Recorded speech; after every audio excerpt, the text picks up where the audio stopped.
దావీదు గారి గురించి మనం చదివినా విన్నా నేర్చుకున్నా కదా, దేవుని మందిరము ఖర్జూర వృక్షం వల్ల మూవేయబడాలి, వర్ధిల్లాలి. దేవుని మందిరంలో మనం వర్ధిల్లినప్పుడు కుటుంబంలో ఆటోమేటిక్గా వర్ధిల్లుతాం. ఏ ప్రాబ్లమ్స్ లేకుండా, ఒకవేళ ఉన్న ప్రాబ్లమ్స్ అనిపించకుండా దేవుడు మనల్ని కాపాడుతూ ముందుకు నడిపించగల సమర్థుడు అని మేము తెలియజేస్తాం. ప్రియులారా, ఆయనలో ఉన్నటువంటి ప్రత్యేకత ఏంటంటే, గొర్రెల కాపరిగా ఉన్నప్పుడు కూడా ఆయన చేసింది ఏంటంటే దేవుణ్ణి స్తుతించేవాడు. ఏం చేసేవారు? ఆయన తంబురుతోనూ సితారాతోనూ స్వరమండలములతోనూ దేవుడు యెహోవాను ఆయన ఏం చేసేవారు? స్తుతించేవారు. దేవుని సన్నిధిని ఏర్పాటు చేసుకుని నిత్యము దేవుని స్తుతించేవారు. దావీదు గారు చేసిన మొట్టమొదటి పని ఏంటంటారు? దేవుణ్ణి స్తుతించేవారు. స్తుతి అనగా ప్రియులారా, దేవుణ్ణి కొనియాడటము, కీర్తించటము, పాడటము. ఏంటంటే స్తుతి అంటే? దేవుణ్ణి స్తుతించడం అంటే ఏంటి? దేవుణ్ణి కొనియాడటం, దేవుని నామాన్ని కనపరచడం, దేవుని నామాన్ని పొగడటం, పాడటం అన్నమాట. గమనించాలి ప్రతి ఒక్కరు. దేవుణ్ణి స్తుతించాలి ప్రతి ఒక్కరు కూడా. స్తుతి చేయుట యథార్థవంతులకు శోభాస్కరము. స్తుతి చేయుట యథార్థవంతులకు శోభాస్కరము. మంచిది స్తుతి చేయుట, స్తుతించడం మంచిది.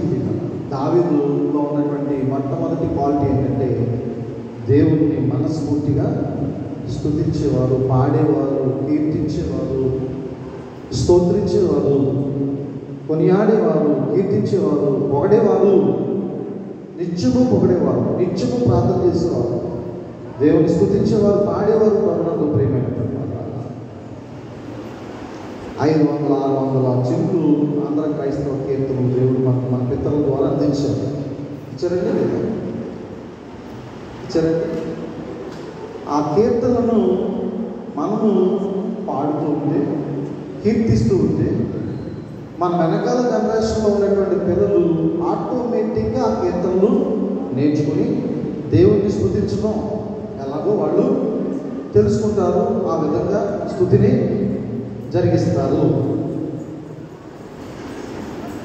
ముఖ్యంగా మనం ఏఎల్సి లోతురాను వ్యవస్థలో ఉన్నటువంటి సంఘాలు కనుక మనకి ఆంధ్ర క్రైస్తవ కీర్తనలు వడపోసి, అంటే బాగా పట్టాలి, బాగా అర్థం చేసుకుని అర్థవంతమైనటువంటి రీతిలో ఆ కీర్తనలు మనము పాడాలి. గొప్ప గొప్పవారు, చాలా గొప్ప జ్ఞానం కలిగినటువంటి వారు రచించినటువంటి కీర్తనలు ఇవన్నీ కూడా. ఆనాడు దావీదు రాసినటువంటి కీర్తనలు ఇవన్నీ. ఒక మాట మీరు చెప్పిన సంకీర్తనలు అనగా ఏంటి? కీర్తనలు అనగా ఏంటి? మనం చదువుతున్నాం కదండి. దావీదు రాసిన కీర్తన 90వ అధ్యాయం, 99వ అధ్యాయం ఈరోజు ఉత్తరపత్రికలో చదివాం. 121వ సంకీర్తన పాఠ్యభాగంగా చదువుకున్నాం, 100వ వైపు పంపించుకున్నాము అనేటువంటి కీర్తన. పిల్లల ఈ కీర్తనలన్నీ కూడా ఆ రోజు దావీదు ఆడినవి మనం చదువుతున్నాం ఈరోజు. అవన్నీ కూడా ఏంటంటారు? కీర్తనలోనగా పాడేవి. అందులో ఉన్నటువంటి మర్మాలు, అందులో ఉన్నటువంటి విషయాలు ఏంటంటే దేవుణ్ణి కనపరచడం, దేవుని నామాన్ని మహిమపరుస్తూ ఉన్నాడు దావీదు. కీర్తనల ద్వారా కనపరుస్తున్నాడు, కీర్తన ద్వారా దేవుని నామాన్ని మహిమపరుస్తూ ఉన్నాడు, దేవుని నామాన్ని గొప్పగా పాడుతూ ఉన్నాడు. ప్రభునందు ప్రియమైనటువంటి వాళ్ళ, ఏంటండి దీనివల్ల మనకు ప్రయోజనం అని అనుకుంటారు కొంతమంది తెలియక. ఏంటంటే స్తుతి మన స్థితిని మారుస్తుంది. ఏం చేస్తుందండి? స్తుతి మన స్థితిని మారుస్తుంది. అంటే బాగా ఇరుకుల్లోనూ, ఇబ్బందుల్లోనూ, అస్వస్థతలోనూ, అపాయకరమైనటువంటి పరిస్థితుల్లోనూ, కన్నీళ్లలోనూ, కడగడల్లోనూ ఉన్నప్పుడు దేవుణ్ణి స్తుతించడం ద్వారా, దేవుణ్ణి పాడటం ద్వారా, దేవునామాన్ని గణపరచడం ద్వారా ఆ వ్యాధి బాధలు నయమైపోతాయండి. ఆ సమస్యలన్నీ తీరిపోతాయి. ఇజ్రాయేల్ దేవుని స్తుతించగా ఎరుకో గోడలు కూలిపోలేదు. మన వాళ్ళు ఏంటి పొడిచారండి ఎరుకో గోడలు? ఆ గోడల మీద ఏంటండి బస్సులైపోతాయి. అంత విశాలమైనటువంటి గోడలు, అంత గోడ పై ప్రాకారం మెడలు పెరుగుతున్నది. పట్టణం చుట్టూ కట్టుకున్న ఇజ్రాయేల్. ప్రభునందు ప్రియమైనటువంటి వాళ్ళని గమనించండి. ప్రతి ఒక్కరు కూడా ఈ సమయంలో ఎరుకో గోడలు గురించి నేను చెప్తూ ఉన్నాను. ఎరుకో గోడలు దేవుని యొక్క పిల్లలైనటువంటి ఇజ్రాయేలును స్తుతించగా ఎరుకో గోడలు ఏమయ్యాయి? ఇజ్రాయేలు వెళ్ళడానికి సులువైన రేగుల వారు యుద్ధాలు చేయడానికి స్థలాన్ని పొందుకోవడానికి సులువైన ప్రయాణం. ప్రభునందు ప్రియమైనటువంటి వల్ల మనకు అనేకమైనటువంటి దుర్భర పరిస్థితులు ఎరుకో గోడలుగా వస్తాయి. అనేకమైనటువంటి సమస్యలు ఎరుకో గోడలుగా మన ముందు నిలబడతాయి. అనుకోకుండా అనేకమైన అడ్డంకులు, ఆటంకాలు మన యొక్క పరిస్థితులకు ప్రతికూలంగా నిలబడతాయి. ఆ ఎరుకో గోడలు కూలిపోవాలంటే, ఆ సమస్యలన్నీ దేవుడు తప్పించాలంటే ఏం చేయాలండి? చెప్పాలి. ఎత్తి నూరు కొట్టుకుని ఆడవాలా? దానివల్ల ప్రయోజనం ఏమి? దేవుణ్ణి స్తుతించాలి, దేవుణ్ణి పాడాలి, దేవుణ్ణి కొనియాడాలి, దేవుని నామాన్ని గణపరచాలి. అలా గణపరిచినప్పుడు మన ప్రతి విధమైనటువంటి అవసరత దేవుడు యేసు నామములో అంతెందుకు పౌలు శీలను ఖైదులో ఉన్నారు. పౌలు శీలు ఎక్కడ ఉన్నారండి? మంచిగా స్వార్థ చెప్తున్నారని వాళ్ళని ఖైదు చేశారు. భూకంపం వచ్చింది ఆ స్థలంలో, చిన్నపాటి భూకంపం. ఆ గోడలు పగిలిపోయాయి. పౌలు శీలలు వెళ్ళిపోవడానికి అవకాశం దొరికింది. పౌలు శీలలు అంతకుముందు ఆ యొక్క ఖైదులో ఉన్నప్పుడు ఆ యొక్క ప్రజలకు దేవుని మాటలు నేర్పించారు, దేవుని వాక్యం నేర్పించారు, ప్రార్థన చేయడం నేర్పించారు. కనుక ఆ గోడలు పడిపోయినా కానీ వాళ్ళు పారిపోయారండి. దానికి కారణం ఏంటి? ఎందుకు పారిపోలేదు వాళ్ళు? దేవునికి పాడారు, దేవునికి ప్రార్థన చేశారు, దేవుని నామాన్ని మహిమపరిచారు. పౌలు శీలల ద్వారా యేసు ప్రభు యొక్క గొప్పతనాన్ని తెలుసుకున్నారు. ఆ నీతి సూర్యుడైన యేసుక్రీస్తు వారి యొక్క పరిశుద్ధాత్మ శక్తి వారి హృదయాల్లోనికి ప్రవేశించింది. వీళ్ళ అందుని బట్టి వాళ్ళెవ్వరూ కూడా ఆ స్థలం నుంచి తప్పించుకోలేదు. అవకాశం ఉన్నప్పటికీ చెరసాల నాయకుడు కత్తి తీసుకుని పొడుచుకుపోయాడు. పౌలు గారు చెప్తారు, అయ్యో మీరు అట్లాంటి అగాచారం చేసుకోవద్దు, మేము అందరం ఎక్కడే ఉన్నామండి, మేము ఎక్కడికి కూడా వెళ్ళిపోలేదు. ఇది ఎలా సాధ్యమైంది? మీకు ఎంత చిన్ని అవకాశం వచ్చినా పెద్ద పెద్ద ప్రాకారాలు కొరికేసి వెళ్ళిపోయేటువంటి పరిస్థితులు కదా ఖైదీలు అంటే.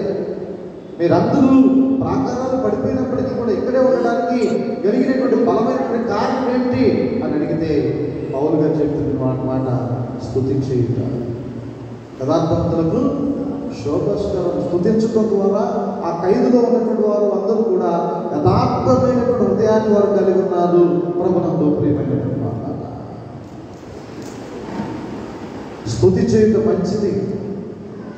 స్తుతి చేయడం ద్వారా మన స్థితి మారుతుంది. దావీదు గొర్రెల కాపరిగా అడవిలో, కారడవిలో, మండు టెండల్లో, ఏమండి కారు చీకట్లో ఒక్కడే ఆ మందను కాసుకుంటూ జీవించే అనుభవంలో ఆయన స్తుతించడం ద్వారా ఎక్కడికి వచ్చాడు? ఆయన రాజమందిరంలో వచ్చాడు. రాజవస్త్రాలు వేసుకున్నాడు, రాజ కిరీటం ధరించాడు, మేకలను కాసుకునే కర్ర కాసుకున్నాడు. ఆయన చేతికి కరిచాడు దేవుడు, రాజదండం ఇచ్చాడు. ఏమిచ్చాడమ్మా? రాజదండము ఇచ్చాడు. ప్రభునందు ప్రియమైన స్తుతి దావీదు గారి యొక్క స్థితి మార్చింది. అలాగే మన స్థితి కూడా మారుస్తుంది అనే విషయాన్ని దావీదు గారి ద్వారా మనం నేర్చుకుంటూ వస్తాం. అలాగే ఆయనలో ఉన్నటువంటి ప్రధానమైనటువంటి గొప్ప విశేషం ఏంటి అంటే ప్రార్థనాపరుడు దావీదు. ఎలాంటి వాడమ్మా? దేవా నా దేవుడు నీవే, వేకునే నేను వెతికిదును, నీ బలమును ప్రభావం చూడవాలని ఆశపడుతూ ఉన్నాను.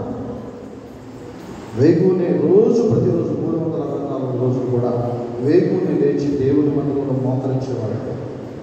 దేవుని మందిరంలో మోకాళ్ళ మీద ప్రార్థన చేసేవాడు. కన్నీటితో దేవుని పాదాలు కడిగేవాడు. ప్రభునందు ప్రియమైనటువంటి వాడు.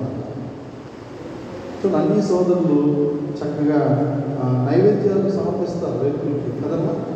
నైవేద్యాలు మనం చెల్లించాల్సినటువంటి నైవేద్యం ఏమిటి? స్తుతి నైవేద్యం, జీవఫలం. పళ్ళు ఇస్తారు కదండి, ఆఖరికి కొబ్బరికాయ అరటిపళ్ళు ఇస్తారు కదా దేవుడికి.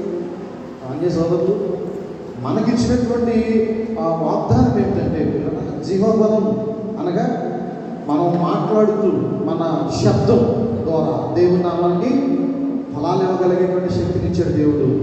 నోటి ఫలం అనగా జీవఫలము, నాలుగు ద్వారా దేవుని స్తుతించి దేవునికి స్తుతి నైవేద్యాలు చెల్లించగలిగేటువంటి గొప్ప ప్రధానమైనటువంటి అవకాశాలు కల్పించాడు. జీవఫలం, నోటి ఫలం ద్వారా దేవునికి మన ద్రాక్ష పళ్ళు అలాగే మంచి మంచి ఫలాలు పట్టుకెళ్ళి ఎలా పెడతామో అలా నోటి ఫలం ద్వారా దేవుణ్ణి ఆరాధించగలిగి స్తుతించగలిగేటువంటి భాగ్యాన్ని దేవుడు మనకు ఇవ్వకుంటాడు. తెల్లవారుజామునే ప్రార్థన చేసుకునేవాడు. తన రాజ్యం కొరకు ప్రార్థన చేసేవారు, కుటుంబ క్షేమం కొరకు ప్రార్థన చేసేవారు, వ్యక్తిగతమైనటువంటి దేవుని యొక్క బలం కొరకు ప్రార్థన చేసుకునేవాడు. సామాన్యంగా ప్రార్థన చేసుకునేవాడు కాదు, చాలా గాఢంగా దేవునిలో గడుపుతుండేవాడు. సమయాన్ని హెచ్చించేవాడు, దేవుని ప్రేమించేవాడు, దేవుని సన్నిధిలో మోకరించి నిలువు మోకాళ్ళు వేసి ఆయన ప్రార్థన ఎక్కువసేపు చేస్తూ ఉండేవాడు దేవుని మందిరంలో.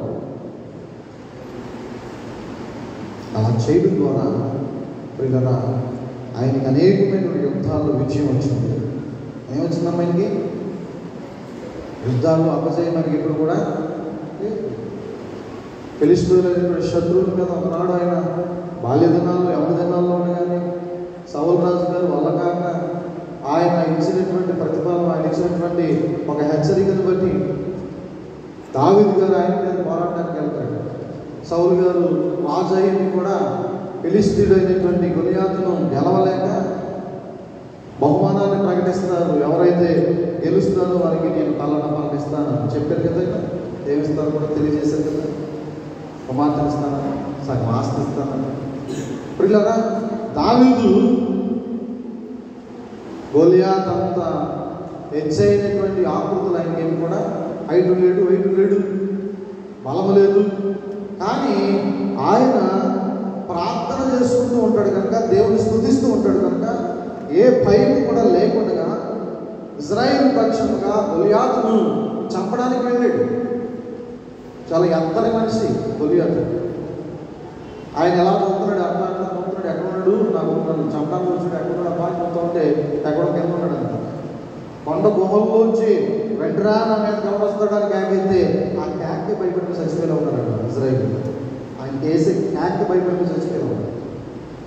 గొలియాతు వేసేటువంటి క్యాక్కి భయపడిపోయి చచ్చిపోయినా ఉన్నాడు. ఎవరంతా ఆయన చంపడానికి వెళ్ళలేదు కదండి. అప్పుడు దావీదు దేవుని యొక్క ఆత్మచేత నింపబడి ప్రేరేపణ కలిగినటువంటి వాడే దేవుని స్తుతించేటువంటి గొప్ప అనుభవంలో ఉన్నాడు కనుక, దేవుని ప్రార్థించే అనుభవంలో ఉన్నాడు కనుక ఆయన వెళ్ళి నేనే నేను హతమార్చడానికి వచ్చినటువంటి వాడు హేళన చేస్తాడు గొలియాతు దావీదును చూసి. నువ్వా నన్ను చంపడానికి వచ్చింది, నేనేమైనా కుక్కను అనుకున్నావా అంటాడు కదండి ఆయన. ప్రియులనా, ఆశ్చర్యకరంగా 6 అడుగులు 3 అంగుళాలు ఉన్నటువంటి గొలియాతును యవనస్తున్నటువంటి దావీదు చంపేసినట్టు చంపలేదు. దేవుడి శక్తి చెప్పారు. దేవుడు ఆశ్చర్యకరంగా అతన్ని మట్టుపట్టించాడు.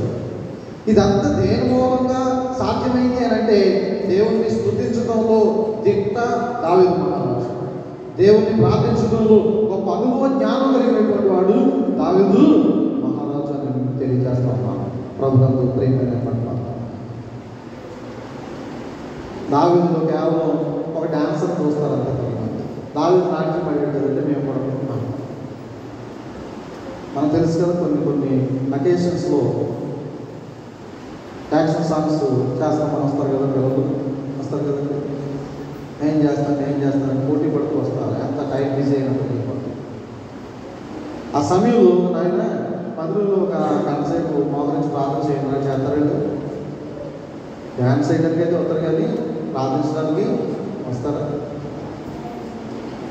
ఈరోజు టీవీల్లో సెల్స్లో వాక్యాలు వింటున్నాం. అనేకులు కళ్ళ కొట్టొచ్చినట్లుగా కనిపెడుతూ దేవుని యొక్క కనిపిస్తూ వాక్యాన్ని అందిస్తున్నారు కదా, మంచిదే. కానీ మనము గ్రహించవలసింది ఏంటంటే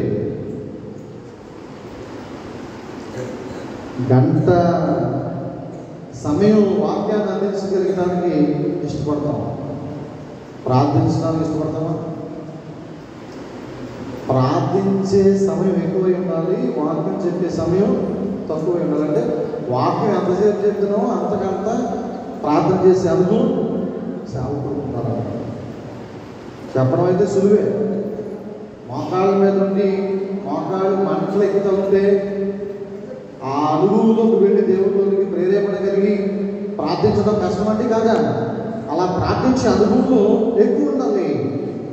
గెత్సేమనే తోటలో యేసు ప్రభు ఏం చేసేవారు? రాత్రి సమయాల్లో ప్రార్థన చేసేవాడండి.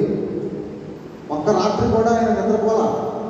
ప్రతి ఒక్క రాత్రి కూడా దేవుని కొరకు, దేవుడు ఇచ్చినటువంటి ఆత్మల కొరకు, శిలువ భారం కొరకు, శిష్యులను బలపరచడం కొరకు, వారికి ప్రార్థన నేర్పించడం కొరకు ఆ శిష్యులు రాత్రి సమయాల్లో ఆయన ఎక్కువగా ప్రార్థన చేయడానికి గెత్సేమనే తోటలో గడిపేవాడు.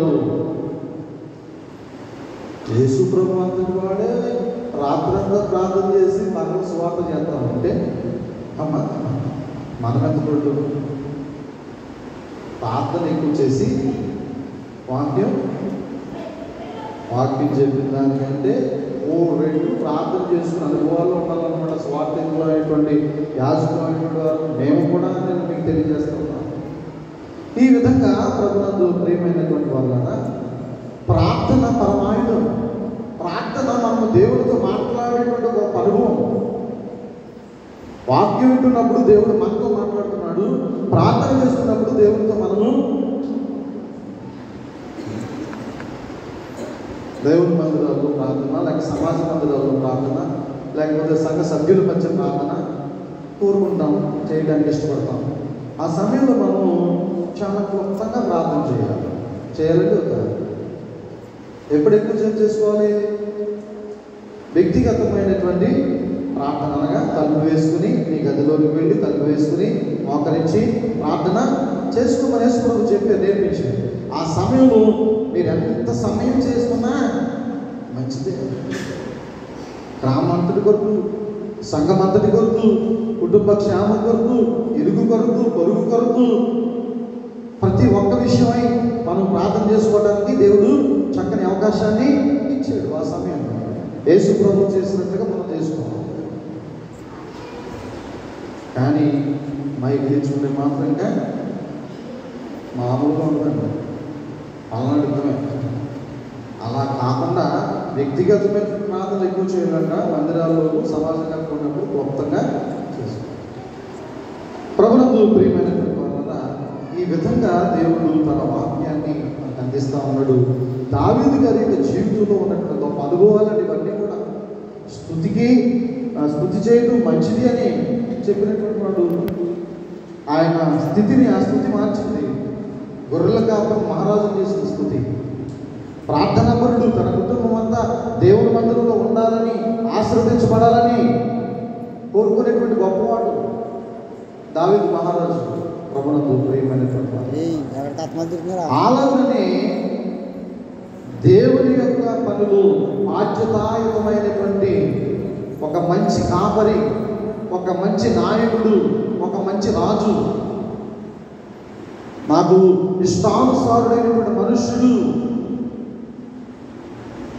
ఏమండి దావీదు యొక్క పరిపాలన, దావీదు యొక్క మనుగడ ఎలా ఉందంటే దేవుడు ఇష్టపడేటట్లుగా నా ఆలోచనలు యావత్తు సిద్ధింపజేస్తాడు, నా ఆలోచనలు జరిగిస్తాడు దావీదు. బాధ్యత దేవుడు అప్పగించినటువంటి రాజరికాన్ని నడిపించడానికి, ప్రజలను కాపాడడానికి, దేవునితో సహవాసం చేస్తూ దేవుని భయభక్తులతో జీవిస్తూ ఆ ప్రజలను కాపాడటానికి, పరిపాలన చేయడానికి దావీదు ఎంతగానో బాధ్యత కలిగి జీవించాడు. నాకెందుకునే అనుకోలేదు, నాకెందుకు వచ్చిన గొడవ అనుకోలేదు. దావీదు చాలా భయభక్తులతో, దేవుని ఎడల భయభక్తులతో ఆయన అప్పగించినటువంటి పనిని కొనసాగించాడు. జీవితాంతం కూడా బాధ్యతాయుతమైనటువంటి క్రైస్తవుడు మన పునాది అయినటువంటి దావీదు అని మీకు తెలియజేస్తున్నాను. ప్రభుత్వం ప్రియమైనటువంటి మాట, ప్రతి ఒక్కరు కూడా గమనించవలసిన విషయాలన్నీ కూడా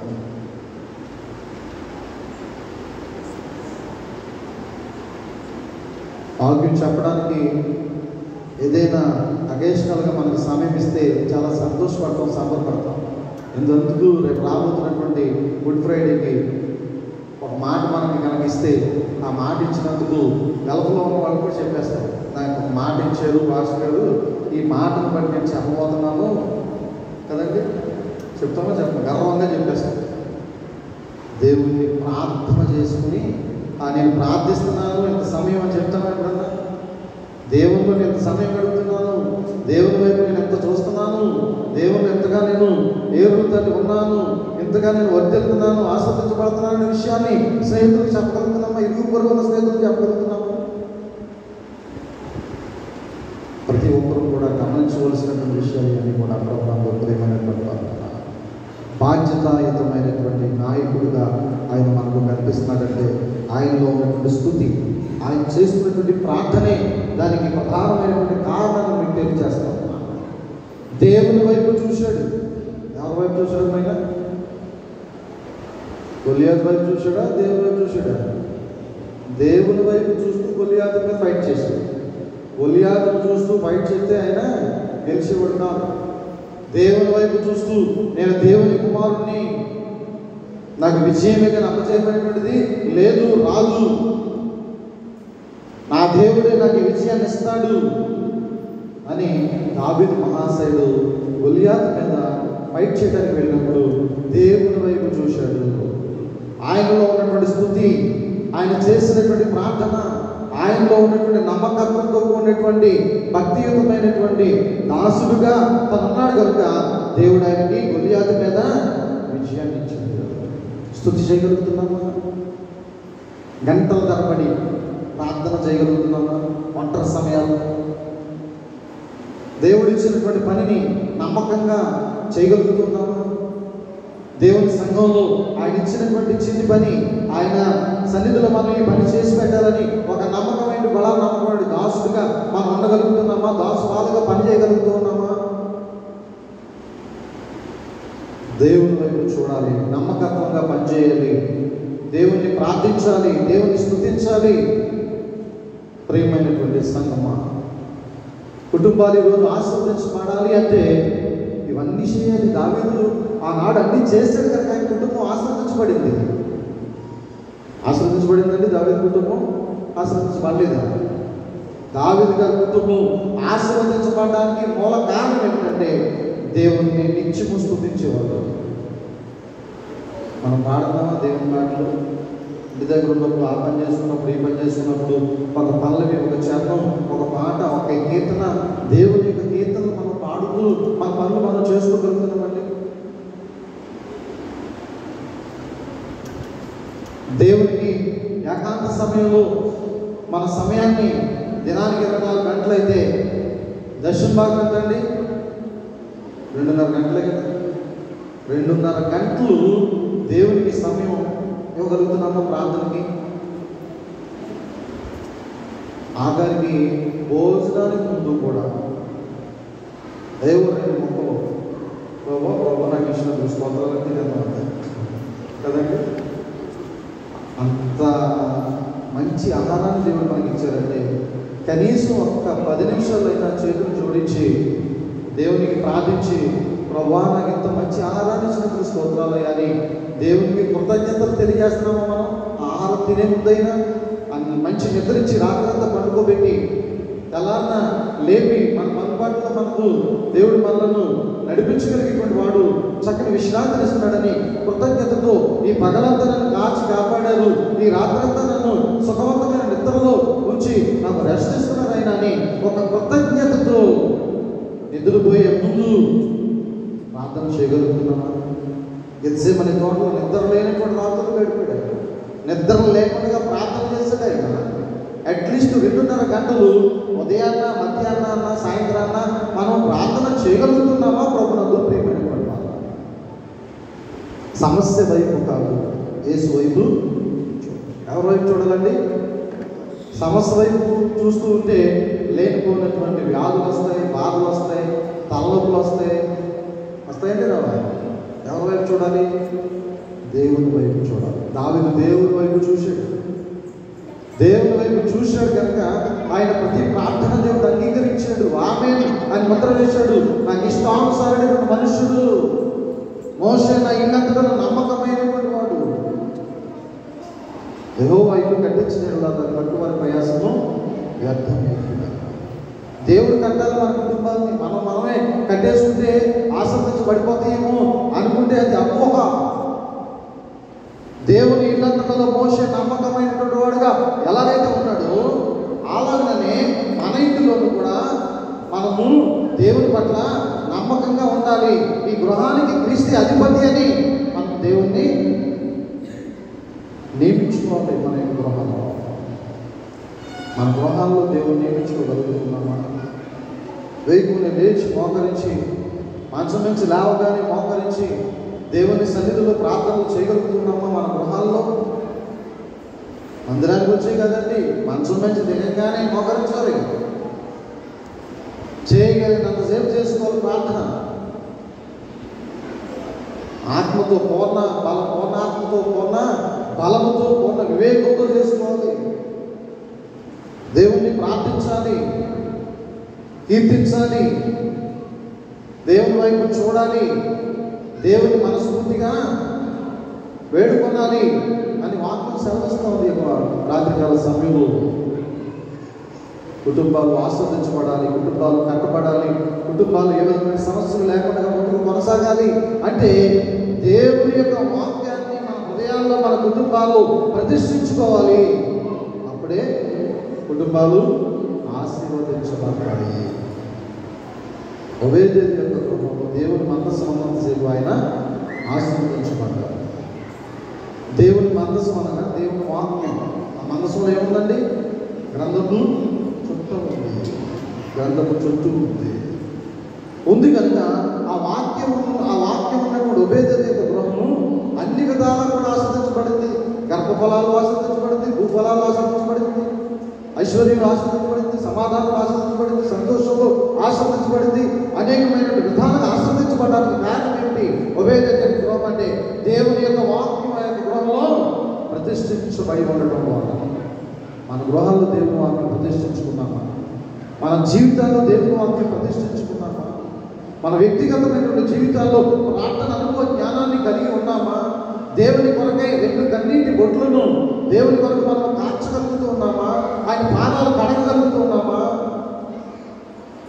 ప్రభునందు ప్రియమైనటువంటి వాళ్ళ ఆరోగ్యం, ఆయుష్ ఆయన వశమై ఉన్నది. ఆయన ఆలోచన లేకుండా ఒక్క క్షణం కూడా మనము జీవించలేము. నన్ను నిర్మించిన రీతి తలచగా ఎంతో ఆశ్చర్యమును భయమును కలుగుచున్నది అంటాడు దావీదు. నన్ను నిర్మించిన రీతి తలచగా ఎంతో ఆశ్చర్యమును భయమును కలుగుచున్నది. అలాంటి ఒక భయానకమైనటువంటి మానవ నిర్మాణం నీవు అయ్యున్నావు.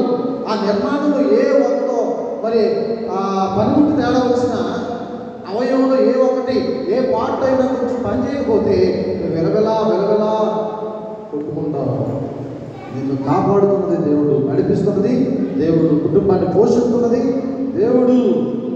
కనుక ప్రతి ఒక్కరూ కూడా దావీదు వంటి జీవితాన్ని, దావీదు వంటి అనుభవాన్ని, దావీదు వంటి స్తుతి, దావీదు వంటి ప్రార్థన, దావీదు వంటి నైవేద్యం, జీవ ఫలం, దావీదు వంటి దేవుడి వైపు చూస్తూ నడుచుకునేటువంటి అనుభవం కలిగి ఉండి ప్రతి ఒక్కరూ కూడా మన కుటుంబాలను దేవుని చేత ఆశీర్వదించబడే విధంగా మలచుకుందాం.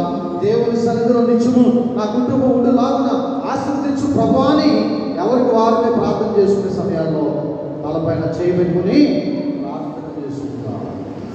అట్టి కృప పరిశుద్ధాత్మ దేవుడు మీకు అనుగ్రహించుగాక. ఆమేన్. మంచిది. ప్రార్థన చేసుకుందాం, లేచి నిలబడదాం.